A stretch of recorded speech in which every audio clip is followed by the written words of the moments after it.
Hey everybody, it's your wild moon child, Peg, coming to you from beautiful downtown Mill Creek, Utah, in the spare bedroom. I hope you're doing well, and I hope April hasn't been too difficult because there was a lot of crazy energy going on with all the planets piling up in Aries. And Aries is action oriented and wants to get things done anyway, so it's just a lot. And I think we've probably all weathered it pretty well. So, congratulations on that. Um, I'd like to talk about the new moon tomorrow. It's in Scorpio, and Scorpio is a very interesting energy. It is very much about transformation and deep information that it needs to come forth.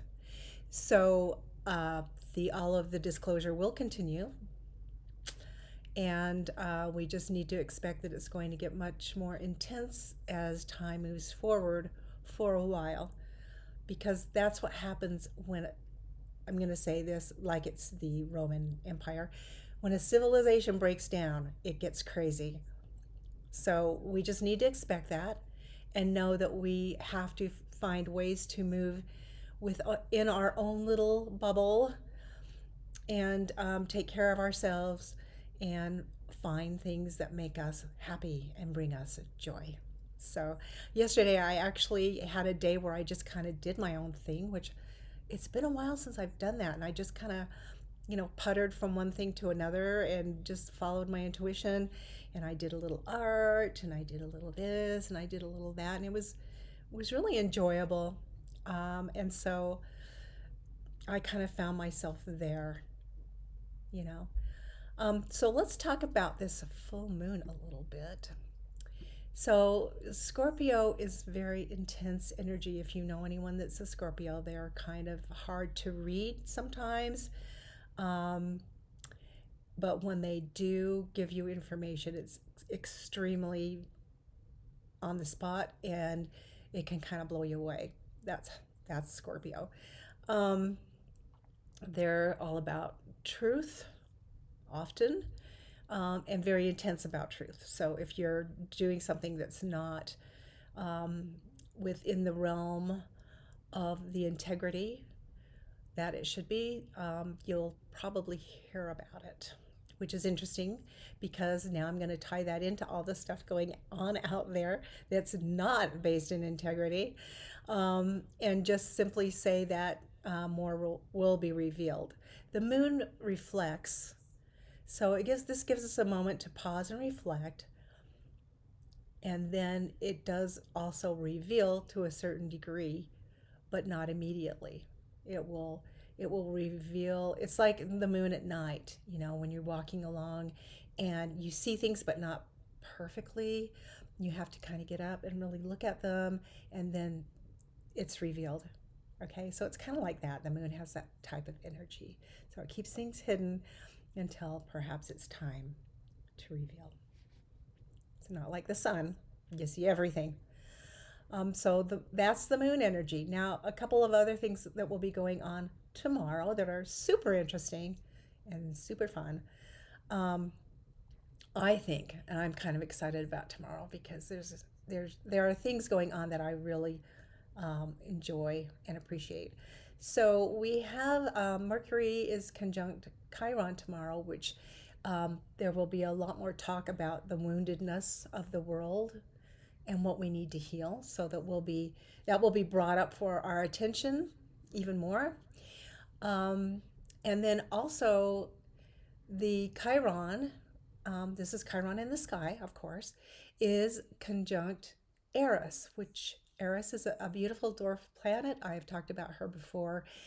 She is named the disruptor, but she really isn't. What Eris wants to do is make things happen to create change that's good for everyone. That's her MO. And she wants to, she doesn't mind stirring it up and causing a little trouble if it will make everything come out well on the other side.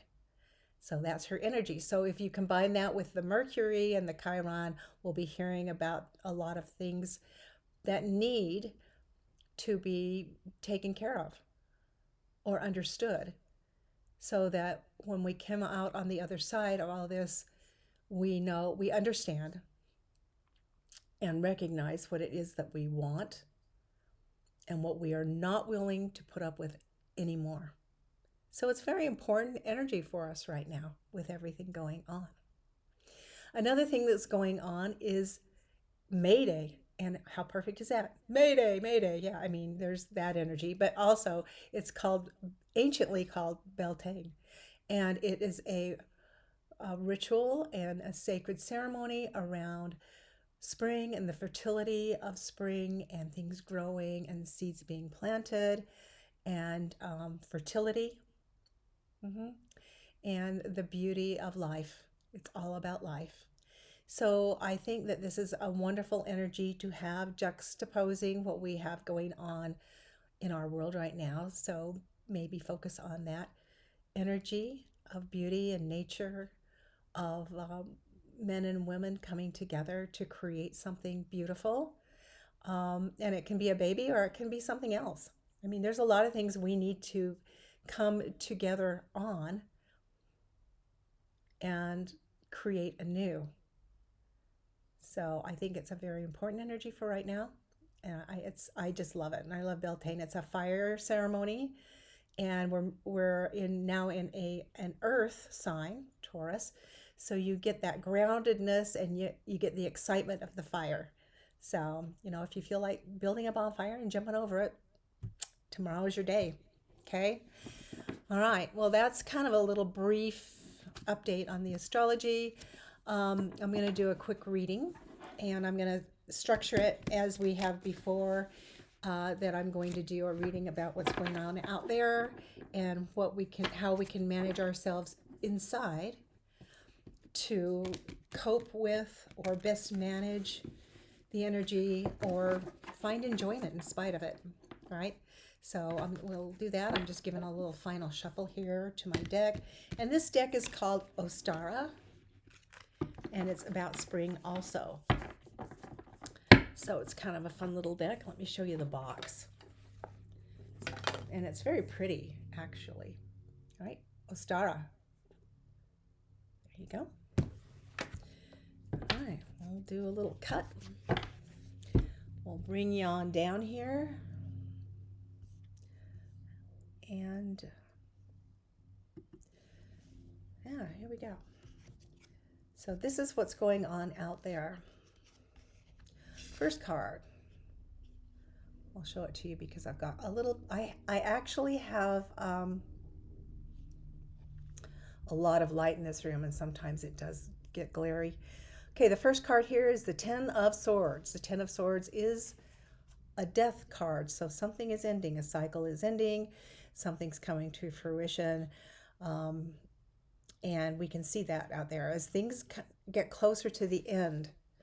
The people who are feel that they're going to lose the most are their voices will get louder and louder and louder. And that's just how it works when we are going through this type of cycle.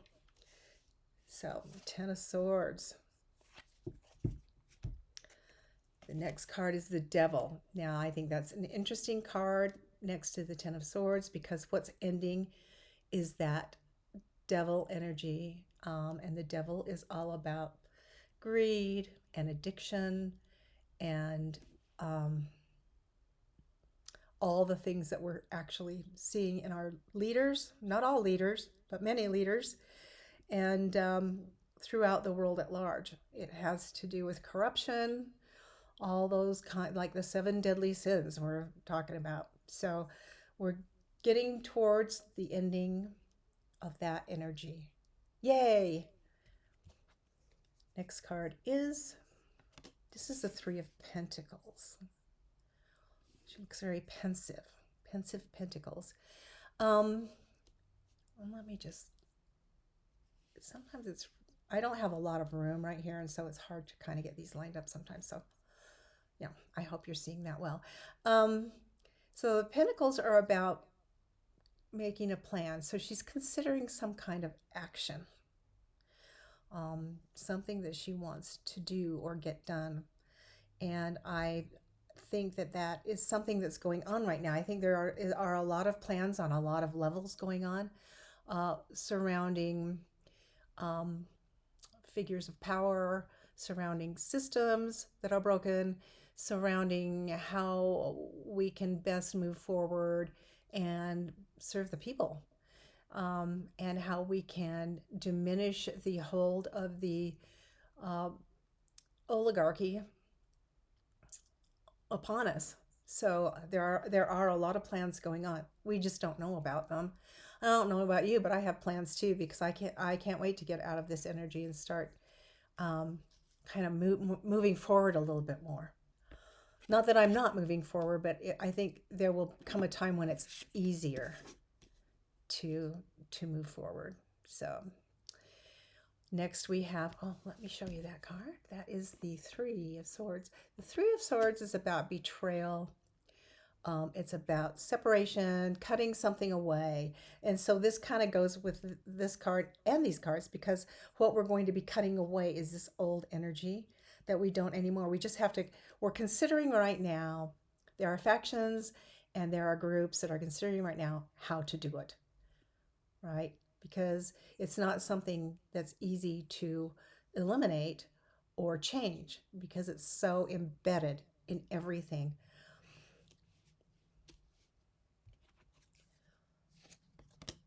And lastly, we have the Queen of Swords. And I think this is an extremely beautiful card. Let me show it to you. The Queen of Swords. There she is. She's beautiful. And the Queen of Swords is about truth and justice. And I feel that it's the Queen because we're going to be talking about truth and justice for women a lot. It's time for women to come back into their power and not overtake, but work with the masculine.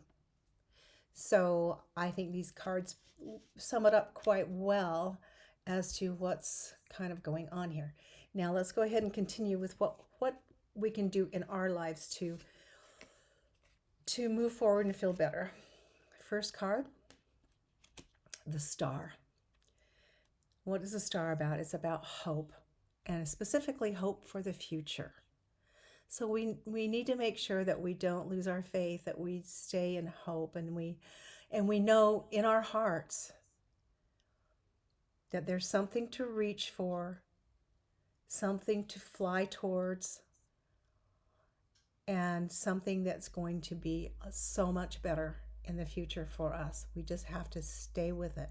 We have to stay with it, okay? Next card is the Seven of Swords. Okay, Seven of Swords. Seven of Swords is traditionally about stealing things and running out of the camp, right? It's kind of has a military feel. So I think part of what this is saying here is there's hope in the future for moving away from the actions that we've been seeing happening in the world in relationship to other cultures, and taking away their sovereignty and their rights. That's a little raccoon. They can be sneaky little devils. Next card is the Four of Pentacles. Four of Pentacles. Okay, another Earth card. Fours are always about balance. The Four of Pentacles is about balancing what you have, and sometimes it's about the greedy Scrooge McDuck kind of, you know, Scrooge McDuck. It's that kind of energy of hoarding and keeping everything to yourself. But I think in this context, it's about managing your assets well to get through these times, which are admittedly tricky. And this guy he's managing his what he values, And that can be money, and it can be things, and it can be um, your ideals. It can be many things. And but he's in a ship and he's sailing along. So he's riding the wave, and he's doing his best to keep everything working in a way that supports him at this time. A little rabbit. Looks like a little pirate, doesn't he? Okay, the next card we have is the World. And if you know anything about tarot, the World is the ending of a cycle, which we also had with that Ten of Swords. So this is the big ending of the cycle. This is like big for the whole world. So we have this big cycle coming to an end. It gives us hope to know this. It gives us hope because it's going to change things for everybody in a very positive way. And then the final card is the Ten of Water, which is also known as cups sometimes. But look at this beautiful couple, and they're dancing in the water. And so this is about, to me, this is about sharing your emotions and dancing regardless of what's going on around you. And this is an octopus, and octopus are very intelligent creatures, and I feel like this is just a little support that this couple's getting. They're getting a support from the octopus so that they can dance and enjoy and feel. So don't be afraid to dance and enjoy and feel. And love your life, even if right now it feels like maybe something that, well, it's obviously something we all don't want to continue. So we just need to figure out our best way to enjoy what we can and continue to ride the wave. We're going to leave all this behind, and we're going to dance and express our emotions in a positive way. So I think that's a very beautiful reading. I hope you enjoyed it. I'm also going to pull a card from the moon deck since it's a full moon. And boy, that's such a perfect card. It goes with the reading. It goes with the energies of now. It goes with the celebration of May Day. They kind of churched it up and call it May Day, but it's really Beltane. It's very powerful. Very powerful. So this says new moon eclipse, but new moon has extreme energy, as an eclipse does. And so does the full moon. Full moon has so much energy. So they're all energetic leaders, and whether it's full moon, an eclipse, or a new moon, it creates things in our environment because of its incredible gravitational pull. So there's that as well. And I'll just pull one more. And full moon, beautiful full moon.